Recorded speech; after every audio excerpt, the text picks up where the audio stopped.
But you have not lived up to the promise. You have evaded part of the bargain, I continued. While you have certainly performed some curious experiments in physics, which seem to be unique, yet I am only an amateur in science, and your hydrostatic illustrations may be repetitions of investigations already recorded that have escaped the attention of the scientific gentleman to whom I hitherto applied. Man's mind is a creature of doubts and questions, he observed. Answer one query, and others arise. His inner self is never satisfied, and you are not to blame for wishing for a sign, as all self-conscious conditions of your former existence compel. Now that I have brushed aside the more prominent questionings, you insist upon those omitted, and appeal to me to—" He hesitated. "To what?" I asked, curious to see if he had intuitively grasped my unspoken sentence. "To exhibit to you my own brain," he replied. "That is exactly," I said. "You promised it, and you shall be held strictly to your bargain. You agreed to show me my own brain, and it seems evident that you have purposely evaded the promise. That I have made the purpose and deferred its completion cannot be denied, but not by reason of an inability to fulfill the contract. I will admit that I purposely deferred the exhibition, hoping on your own account that you would forget the hasty promise. You would better release me from the promise. You do not know what you ask." "I believe that I ask more than you can perform," I answered, "and that you know it." "Let me give you a history," he said, "and then perhaps you will relent. Listen. A man once became involved in the study of anatomy. It led him to destruction. He commenced the study in order to learn the profession. He hoped to become a physician. Materia medica, pharmacy, chemistry enticed him at first, but after a time presented no charms. He was a dull student in much that men usually consider essential to the practice of medicine. He was not fitted to be a physician. Gradually he became absorbed in two branches, physiology and anatomy. Within his mental self a latent something developed that neither himself nor his friends had suspected. There was an increasing desire for knowledge concerning the human body. The insatiable cravings for anatomy grew upon him, and as it did so other sections of medicine were neglected. Gradually he lost sight of his professional object. He dropped chemistry, materia medica, pharmacy, and at last morbidly lived only in the aforenamed two branches. His first visit to the dissecting room was disagreeable. The odor of putrid flesh, the sight of the mutilated bodies, repulsed him. When first his hand, warm in life, touched the clammy flesh of a corpse, he shuddered. Then when his fingers came in contact with the viscera of a cadaver, that of a little child, he cried out in horror. The demonstrator of anatomy urged him on. He finally was induced to dissect part of the infant. The reflex action of his sensitive mind first stunned and then warped his senses. His companions had to lead him from the room. Wash it off, he repeated, trying to throw his hand from his person. "Horrid, horrible, unclean. The child is yet before me," he insisted. Then he went into a fever and raved. "Some mother will meet me on the street and curse me," he cried. "That hand is red with the blood of my darling. It has desecrated the innocent dead and mutilated that which is most precious to a mother. Take the hand away. Wash it," he shouted. "The mother curses me. She demands retribution. Better than a man be dead than cursed by a mother whose child has been desecrated." So the unfortunate being raved, dreaming all manner of horrid imaginings. But at last he recovered, a different man. He returned voluntarily to the dissecting room and wrapped himself in the uncouth work. Nothing in connection with corpse mutilation was now offensive or unclean. He threw aside his other studies. He became a slave possessed of one idea. He scarcely took time to dine respectably. Indeed, he often ate his lunch in the dissecting room. The blood of a child was again and again on his fingers. It mattered not. He did not take the trouble to wash it off. The liver of man is not more sacred than the liver of a hog, he argued. The flesh of a man is the same as other forms of animal food. When a person dies, the vital heat escapes, consciousness is dissipated, and the cold, rigid remains are only animal. Consciousness and life are all that is of man. One is force, the other matter. When man dies, both perish and are dissipated. His friends perceived his fondness for dissection and argued with him again, endeavoring now to overcome his infatuation. He repelled them.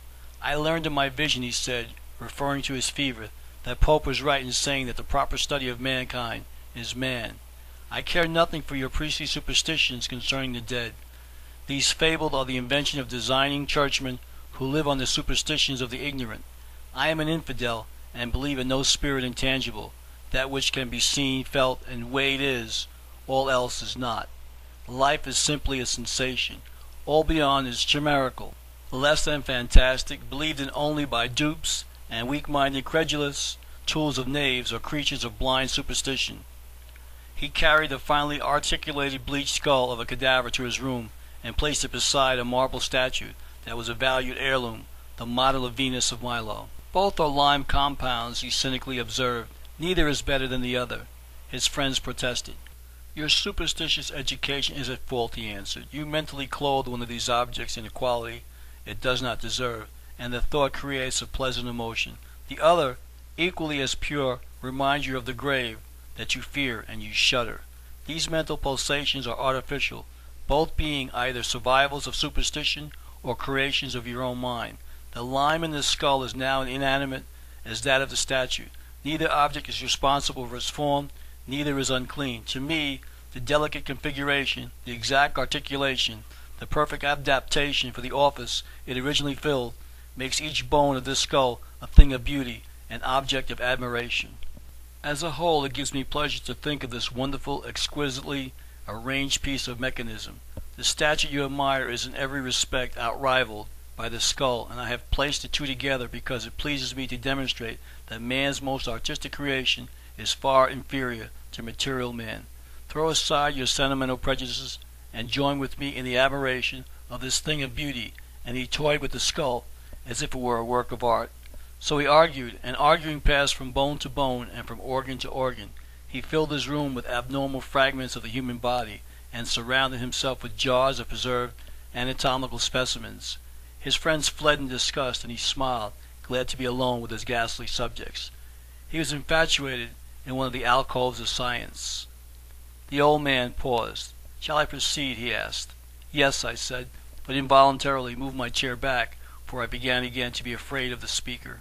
At last, the scientific man had mastered all that was known concerning physiology and anatomy. He learned by heart the wording of great volumes devoted to these subjects. The human frame became to him as an open book. He knew the articulation of every muscle, could name a bone from a mere fragment. The microscope ceased to be an object of interest. The secrets of pathology and physiology had been mastered. Then, unconsciously, he was infected by another tendency. A new thought was destined to dominate his brain. What is it that animates this frame? What lies inside to give it life?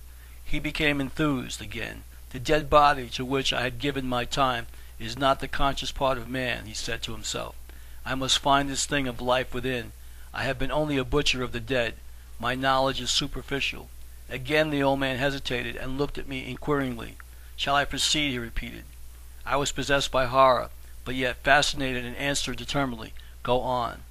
"Beware," he added. "Beware of the science of life." Pleadingly he looked at me. "Go on," I commanded. He continued. With the cunning of a madman, this person of profound learning led me from the innocence of ignorance to the heartlessness of advanced biological science, secretly planned to seek the vital forces. I must begin with the child, for the life essence shows its first manifestations in children, he reasoned. He moved to an unfrequented locality, discharged his servants, and notified his former friends that visitors were unwelcome. He had determined that no interruption to his work should occur. This course was unnecessary, however, for now he had neither friends nor visitors. He employed carpenters and artisans and perfected a series of mechanical tables, beautiful examples of automation mechanism. From the inner room of that house, no cry could be heard by persons outside. "Hold, old man, cease," I cried aghast. "I have had enough of this. You trifle with me, demon. I have not asked for nightmare stories, heart-curdling accounts of maniacal investigators who madly pursue their revolting calling and discredit the name of science." "You asked to see your own brain," he replied, "and have been given a terrible story instead," I retorted. "So men perverted, misconstruing the aim of science, answer the cry of humanity," he said. "One by one the cherished treasures of Christianity have been stolen from the faithful. What, to the mother, can replace the babe that has been lost?" "The next world," I answered, "offers a comfort." "Bah," he said. "Does not another searcher in that same science field tell the mother that there is no personal thereafter, that she will never see her babe again? One man of science steals the body, another man of science takes away the soul, the third annihilates heaven. They go like pestilence and famine, hand in hand, subsisting on all that craving humanity considers sacred, and offering no tangible return beyond the materialistic present.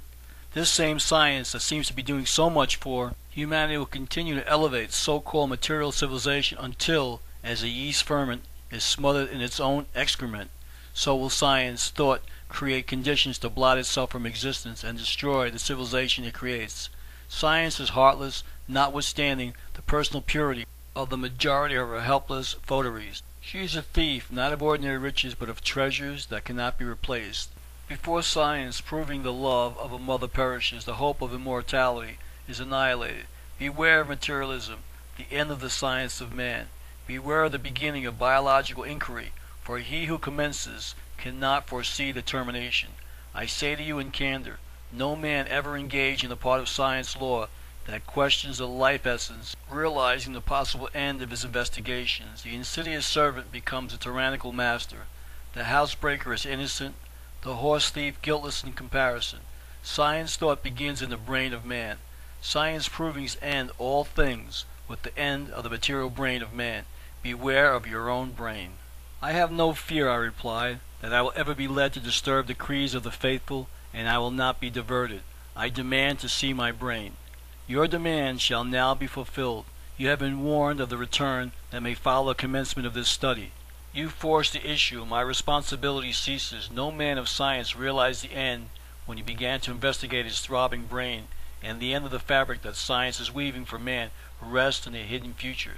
The story I have related is a true one, as thousands of faithful men who unconsciously have been led into infidelity have experienced, and as the faithful followers of sacred teachings can also perceive, who recognize that their religion and the hope of heaven is slipping away beneath the steady inroad of the heartless, materialistic investigator who clothes himself in the garb of science.